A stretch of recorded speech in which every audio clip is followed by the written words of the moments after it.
ഇത്തവണ ഒരു boating experience ആണെങ്കിലും അത് യൂറോപ്പിലെ ഫ്രാൻസിലെ പാരീസിലൂടെയുള്ള ബോട്ടിംഗ് എക്സ്പീരിയൻസ് ആണ്. ഇരുവശത്തും കാണുന്ന പൗരാണിക ഭാവമുള്ള കെട്ടിടങ്ങളും അതിമനോഹരമായ സീനറികളുമെല്ലാം വ്യത്യസ്തമായൊരു അനുഭവം തന്നെയാണ്.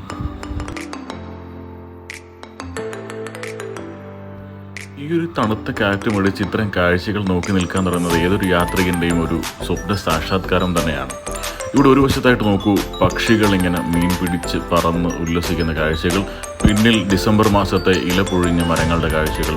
കുറച്ചുകൂടി മുന്നോട്ട് പോകുമ്പോഴാണ് ഈ ഒരു കാഴ്ച ഞാൻ കാണിക്കാൻ ഉദ്ദേശിച്ചത്. ചുറ്റും നിൽക്കുന്നതെല്ലാം വിദേശികളുടെ നടുവിൽ ഒരു ഇന്ത്യക്കാരൻ നമ്മുടെ ബോട്ട് യാത്ര ഇങ്ങനെ പല പാലങ്ങൾ കടന്നാണ് പോകുന്നത്. പാലത്തിന് മുകളിലൂടെ യാത്രികരും അവരിങ്ങനെ ഓരോ ബോട്ടിനും ടാറ്റയൊക്കെ തന്നു നിൽക്കുന്നു. അപ്പോഴാണ് നമ്മുടെ മെയിൻ സാധനം ഇങ്ങോട്ട് എത്തുന്നത്. ഈഫൽ ടവർ, വെയിലേറ്റ് തിളങ്ങുന്ന ഈഫൽ ടവർ നോക്കി ബോട്ടിലൂടെ യാത്ര.